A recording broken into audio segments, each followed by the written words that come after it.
प्रेम पूर्वक अपनी आंखें बंद करें, चेहरे को शांत कीजिए, माथे को शांत कीजिए, आंखों का दबाव कम करें,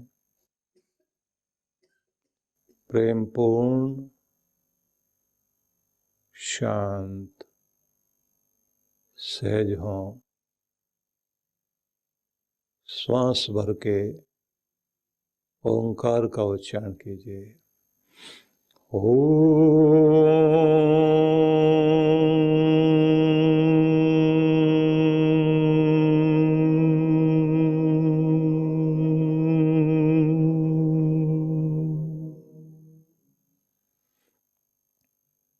अपने आत्म स्वरूप में स्थित हों, शरीर को स्थिर करें, प्राण को सहज, मन की चंचलता को शांत कीजिए। बुद्धि स्थिर, हृदय प्रेम पूर्ण हो। प्रभु की करुणा से स्वयं को जोड़िए। दयालु देव, करुणा निधि, करुणा सागर परमेश्वर, वह अपनी करुणा बरसा रहे हैं सूर्य से प्रकाश के रूप में। उसकी प्यारी धूप, उसमें उसकी करुणा है। उसके फल फूल सब में करुणा। वह करुणा निधान, करुणामय होकर आप सब पर, जीव मात्र पर अपना प्रेम, अपनी दया, अपनी करुणा बरसा रहा है। करुणामय प्रभु ने हमारे जीवन को सहज बनाने के लिए अनेक अनेक साधन दिए हैं। उसके प्रति मन ही मन धन्यवाद कीजिए। और प्रभु के उस नाम को जिसको आप जपते हैं, उसे मन मन में 3 बार उच्चारण कीजिए। चांद सितारों में झिलमिलाता हुआ उसका प्रकाश और इस धरती पर चारों ओर आती हुई कृपाएं जो शांति, सुख, चैन दे रही हैं, इसी रूप में वह हमें स्पर्श कर रहा है। उसके प्रेम को अनुभव कीजिए।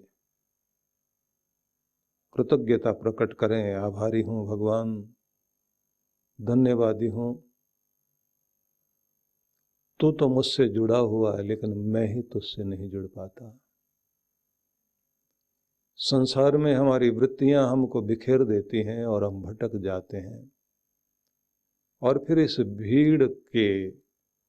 भेड़ चाल वाले रवैये में अपने आप को मिला लेते हैं।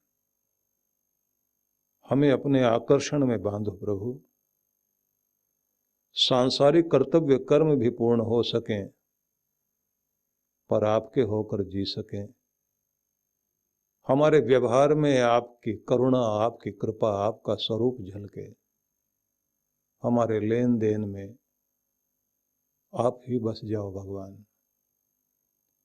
सब रूपों में आप हमें अनुभूति कराइए, और हमारे कर्म में भी आपकी अनुभूति हो। हमारा व्यवहार भी आपसे जुड़ा हुआ हो। हमारे अंदर की दिव्यता प्रकट हो, और हम अपने आनंद में, अपनी शांति में, अपने सुख में, अपने चैन में, अपने प्रेम में जी सकें।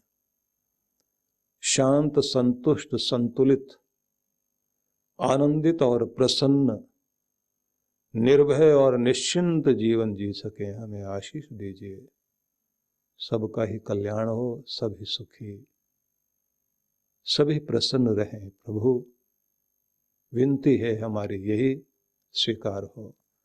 ओम शांति शांति शांति। ओम। मातृशक्तिवत वृषो,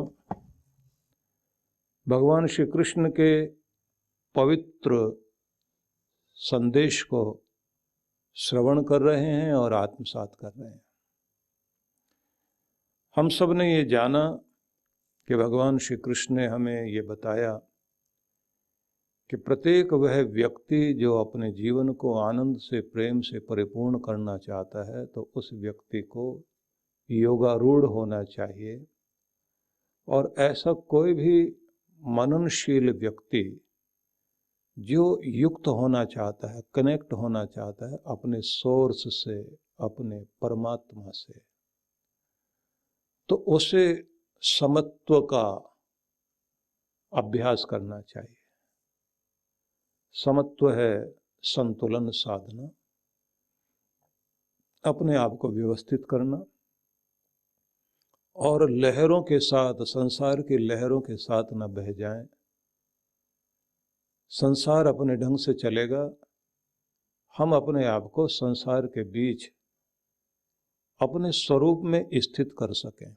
अपना स्वरूप जो हमारा निज रूप है, शांति वाला, प्रेम वाला रूप, करुणा वाला रूप। क्योंकि हम निर्दयी हो जाते हैं दूसरों के कारण, दूसरों के प्रभाव के कारण। हमारे अंदर जो चेंज आता है, घृणा का आ जाए, ईर्ष्या का आ जाए, तो वो हमारा रूप नहीं है, वो दूसरों के कारण हुआ है। क्रोध हमारा स्वभाव नहीं है, क्रोध तो हमें दूसरों के कारण, वो सब हमने सीख लिया है। निराश रहना, दुखी रहना, डरपोक बने रहना। हम तो साहसी थे शुरुआत से, प्रेमपूर्ण थे, शांति में थे, आनंद में रूप हमारा है। हम अपने उस स्वरूप से, क्योंकि आनंदो हम निरंजनो हम, जब तक ये भाव नहीं आएगा, जब तक हम इस बात को नहीं समझेंगे। जो मदालसा ने अपने बच्चे को लोरी गाते हुए योगी बनाने के लिए संदेश दिया था, शुद्धोसी तू शुद्ध है पुत्र, बुद्धोसी तू ज्ञानी है, निरंजनोसी तू निरंजन है, मतलब इस दुनिया में फंसने वाला नहीं है। संसार माया परिवर्जितोसी, संसार के माया बंधन से मुक्त ऐसा मुक्त जीव है। जहां लोरियां ही ये दी गई हैं, तो समझ सकते हैं कि वह इस संसार से किस तरह ऊपर उठकर जी सकता है। दूसरे श्लोक में हमने ये जाना था कि जहां भगवान श्री कृष्ण ने ये समझाया कि वह कर्म जो व्यक्ति को भोग इच्छा की ओर ले जाते हैं, उन सबसे, भोग इच्छा से जो मुक्त हो गया और उस तरह के प्रयास को भी जिसने छोड़ दिया। इसके लिए मैंने आपसे ये कहा था कि ये एक थ्योरी है, लेकिन प्रैक्टिकल कुछ और है। क्योंकि श्री कृष्ण भगवान ने हमें केवल मात्र कोई एक ऐसा ज्ञान नहीं बता दिया कि जो केवल आदर्श है और जीवन में उतारा ना जा सके। उन्होंने साथ साथ में अगर जीवन के सूत्र दिए, फार्मूला दिया, तो उसी के साथ उसको कैसे प्रैक्टिकल किया जा सकता है, व्यवहार में कैसे उतरेगा, वो सबको उन्होंने बताया। कृष्ण भगवान ने एक मनोविज्ञान दिया है कि किसी भी चीज का जब आप ध्यान करते हैं तो किस तरह से वो चीज जो मन में बार बार आप दोहरा रहे हैं, जिस चीज को आप देख रहे हैं, तो उससे क्या चीज आपके अंदर पहले उत्पन्न होती है। किसी चीज का ध्यान, बार बार मनन, बार बार एकटक किसी चीज को देखते हुए, ध्याय तो विषयान पुंस संगस्तेषु उपजायते, संग उत्पन्न होगा। और वो संग भाव जो है वह वो आसक्ति है जो आपके अंदर कामना उत्पन्न करती है। इसलिए कल मैंने आपसे ये कहा था कि प्रथम 15 सेकंड बड़े महत्वपूर्ण होते हैं। जब कोई लहर आपके अंदर जागती है, उस लहर के जागने के समय में जो पहली चिंगारी आपके अंदर आती है, वो 15 सेकंड में जब आप अपने आप को संभाल लेते हैं, तो फिर एक बड़े घटना जो आपके अंदर घट सकती है और आपके द्वारा जो बहुत कुछ करा सकती है, उससे आप वंचित हो जाते हैं। नहीं तो आप कहीं क्रोधी होकर, ईर्ष्यालु होकर, घृणा से भरे होकर बहुत कुछ कर सकते थे आप। संसार में घटनाएं ऐसे नहीं घट रही, संसार घटनाओं का ही एक समूह है। हर पल यहाँ दुनिया में कुछ न कुछ घट रहा है। इसलिए कहा जाता है सम सम सरति इति संसार गच्छति इति जगत। जो लगातार सरक रहा है वो तो संसार है, और जो लगातार गतिशील है उसी का नाम जगत है। इसलिए ये ध्यान रखिए कि जब श्री कृष्ण एक मनोविज्ञान की बात करते हैं तो कितना अद्भुत बताते हैं कि किसी भी चीज को अपेक्षा से देखोगे तो तुम्हारे मन में एक चाह उत्पन्न होगी। ध्यायतो विषयान पुंसस् तंगस्तेषु उपजायते संगात जायते कामः। संगात जायते कामः, किसी भी चीज का संग आपके अंदर उत्पन्न हो गया तो कामना उत्पन्न होगी ही, और उसके बाद वो लहर तीव्र होकर आपको कितने तेजी से अपनी तरफ लेकर खींच कर जाती है। अनिच्छन्नपि वार्ष्णेय बलादिवन योजित, जो अर्जुन ने ये कहा था कि कृष्ण मुझे ये जानना है, न चाहते हुए मनुष्य खींचा चला जाता है। कौन सी ऐसी ताकत है जो हमें खींच कर ले जाती है और हमसे जो है गुनाह करा देती है। तब भगवान श्री कृष्ण ने यह कहा था, काम एष क्रोध एष रजोगुण समुद्भव। काम क्रोध आदि की जो लहरें हैं वो तूफान है, वो आदमी को बहा ले जाते हैं, तूफान में उड़ जाता है व्यक्ति। आप देखिए कि जो आपके देश में उतने बड़े चक्रवात नहीं आते, इतने बड़े तूफान नहीं आते, सुनामी का प्रभाव थोड़ा बहुत देखा है यहाँ, लेकिन जिन देशों में आप देखिए, फिलीपींस में देखिए, अमेरिका के कुछ भागों में ऐसा देखिए जहाँ बड़े भयंकर तूफान आते हैं। 200 की स्पीड से अगर हवा तेजी से चलती जा रही है तो किस मकान का कौन सा कोना उड़ाकर ले जाए, कार को उड़ा कर के ले जाए। आपके देश में भी एक बार ऐसा हुआ था, दिल्ली के अंदर चक्रवात आया तो एक स्कूटर उड़ करके और एक बस की खिड़की के अंदर घुस गया। ऐसा लगता है जैसे किसी ने जानबूझ करके घुसाया हो। यूनिवर्सिटी के कैंपस में एक बहुत बड़ा बरगद का पेड़ था, पूरा जड़ से उखड़ गया, लेकिन उसी के सामने एक नन्हा पौधा, लंबे चौड़े पत्तों के साथ, चिकने पत्ते उसके, और वो हिल रहा आराम से। लोग देखकर मुस्कुरा रहे हैं, इतना पुराना बड़ा पेड़ नीचे धराशायी पड़ा हुआ और ये नन्हा पौधा हरा भरा दिखाई दे रहा है। बड़े खेल हैं उसके। तो तूफान जिस तरह से आते हैं, उखाड़ कर जड़ से लेकर जाते हैं, तो आपकी जड़ें तो हिलाने के लिए काफी हैं, आपके अंदर बड़े बड़े तूफान हैं। कौन सी चीज कैसे आपको हिला दे आपको नहीं पता लगती। हर आदमी के अंदर एक एनिमल ब्रेन होता है। जब आपका क्रोध वहां तक पहुंच जाता है, 4-4 आदमियों को उठाकर फेंक दोगे आप, और आप कहोगे कि मैंने तुम्हें कहा था कि मेरा जानवर मत जगा देना, मेरे भीतर के जानवर को मत जगा देना। वो पहले से ही मानता है कि अंदर जानवर है। लोग कहते हैं आदमी नहीं है, हैवान है ये।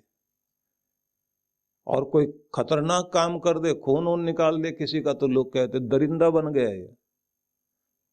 तो सब आपके अंदर है, क्या क्या चीज जाग जाए आपकी।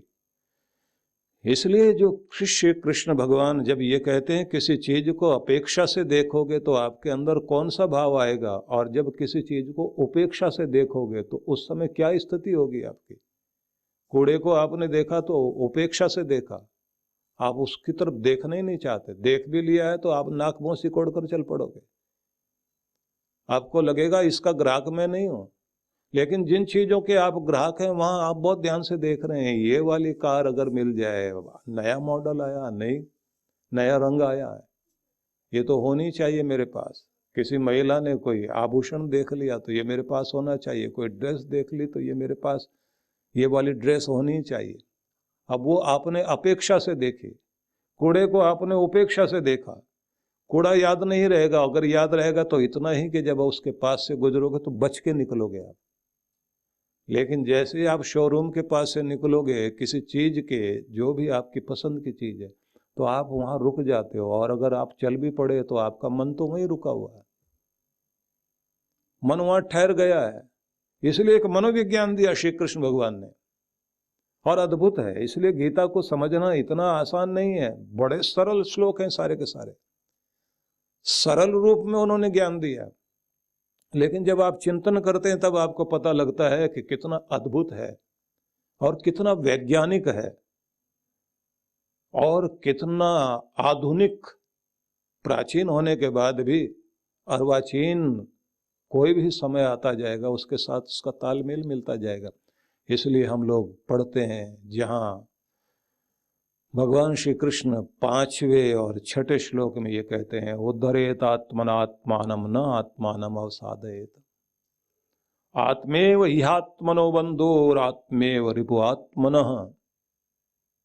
यहां आकर उन्होंने कहा, कल तो हमने समझा था कि जब आप की इंद्रियां भोग वासना और उसके प्रति किए गए प्रयासों से भी आप मुक्त होकर चलते हैं और संतुलन को साध लेते हैं, तो आप उस समय योगारूढ़ होने की स्थिति में आते हैं और उस समय आप समस्त प्रकार के सकाम कर्मों से मुक्त हो जाते हैं। सकाम कर्म वहां माने गए हैं कि यम नियम आसन प्राणायाम प्रत्याहार, यहाँ तक के जितने भी कर्म हैं उन सबको आप मानिए वो सब प्रयास हैं, वो सकाम कर्म हैं। लेकिन जहाँ से आपका ध्यान घटने लग जाता है वहाँ से आप योगारूढ़ होने की स्थिति में चल पड़ते हैं। सामान्य जनों को ये थोड़ा कठिन न लगे तो यहाँ 2 बातें ध्यान रखने की हैं। पतंजलि ऋषि ने 2 तरह की चीज़ों के बारे में बताया कि कुछ तो नियम है जो जिंदगी में आपके लिए है। जो आपके लिए नियम है उनमें उन्होंने कहा, एक तो अपनी पवित्रता का ध्यान रखना, कपड़ों का, तन का और मन का, वाणी का, व्यवहार का, पवित्रता का सबसे पहले ध्यान रखना। दूसरी बात उन्होंने कही, शौच संतोष, संतुष्ट होकर के रहना। परमात्मा ने जो भी तुम्हें रिजल्ट दिया, परिणाम दिया, फल दिए, उनको प्रसाद मानो और उसमें ये समझो कि जो भी प्राप्त है वो पर्याप्त है, जो मिल गया वो काफ़ी है, मैं उससे खुश हूँ। संतुष्ट होना, आनंदित होना, क्योंकि तृप्ति मिल जाए संतुष्टि से, उसी में आपकी ज़िंदगी का आनंद है। और जहाँ व्याकुलता और खलबली बीच में है वहीं आपके जीवन का दुख शुरू हो जाता है। इतना मैंने नहीं सोचा था, इतना क्यों मिला, मुझे तो ज़्यादा मिलना चाहिए। व्यक्ति उठा के थाली फेंक देता है, मेरी रोटी छोटी उसकी बड़ी, मुझे ये किस कटोरी में दे दिया तुमने। क्योंकि हर समय हम तालमेल मिला रहे होते हैं। संतुलन बनाने से पहले हम लोग एक तरह से दूसरे को तोल रहे होते हैं। उसकी नज़र में मैं छोटा रह गया। झगड़ा तो यहाँ तक हो जाता है कि इस जगह पर तो मुझे बैठना था, यहाँ ये कैसे बैठ गया। तो संतोष जब तक नहीं होगा, पवित्रता फिर संतोष, शौच संतोष तप, तप का जो है तपना, तपने का मतलब वहाँ ये नहीं माना गया कि तपे तपाए बैठे रहो, वहाँ माना गया है कि आपको सहनशील होना का ये नियम है जिंदगी के। जब आप इन कर्मों को करते हुए परमात्मा के पात्र बनते हैं, जब भगवत्ता आपके जीवन में उतरती है, परमात्मा ऐसे अपने आप को तुम्हें नहीं दे देता, अपनी कृपाएं ऐसे नहीं तुम्हें देता। तो पहले आपको पवित्रता पर ध्यान देना, फिर संतोष पर ध्यान देना, उसके बाद आपके अंदर सहनशीलता आए। शौच संतोष तप स्वाध्याय, आत्मचिंतन करना और अच्छे ग्रंथों को पढ़कर अपने मस्तिष्क का नवीनीकरण करना। ये बात ध्यान रखना, हर दिन अपने मस्तिष्क को नया बनाइए। नया बनाने के लिए नया सीखना, नया जानना, सब कुछ हर दिन कोशिश करते रहना चाहिए कि आप पुराने ना पड़ जाएं। पुराने पीले पत्ते पड़ जाएं, पेड़ भी उनको अपने पास नहीं रखता, उठा के तोड़ के नीचे फेंक देता है। आपकी उम्र कितनी भी बढ़ती जाए, लेकिन नयापन मस्तिष्क का पहले आना चाहिए, फिर जिंदगी का। तो सीखो, पढ़ो और आत्मचिंतन करो। परम पूज्य श्री सुधांशु जी महाराज एवं डॉक्टर अर्चिका दीदी जी के पावन सानिध्य में दिव्य भक्ति सत्संग दिनांक 25 एवं 26 अक्टूबर 2025, शुभारंभ 25 अक्टूबर सायं 5 से 7 बजे। 26 अक्टूबर ध्यान साधना प्रातः 8 से 10 बजे, सायं 5 से 7 बजे। मंत्र दीक्षा प्रातः 11 बजे। स्थान कर्मवीर गार्डन, सेक्टर 11D, मिलन वाटिका के पीछे, फरीदाबाद। आयोजक विश्व जागृति मिशन फरीदाबाद मंडल। संपर्क सूत्र। आप सभी इस कार्यक्रम में सादर आमंत्रित हैं। सनातन संस्कृति एवं संस्कारों को पुनः जागृत करने के संकल्प के उद्देश्य से विश्व जागृति मिशन के संस्थापक अध्यक्ष परम पूज्य सद्गुरु श्री सुधांशु जी महाराज एवं डॉक्टर अर्चिका दीदी जी द्वारा संचालित सनातन संस्कृति जागरण अभियान, जिसके तहत 10 गुरुकुल स्थापना एवं 108 बाल संस्कार केंद्रों को खोलने का प्रण लिया गया है। 2 एवं 4 मई 2025 को देश एवं विदेशों में ख्याति प्राप्त संत तथा वरिष्ठ राजनेताओं के सानिध्य में इसकी शुरुआत की गई है।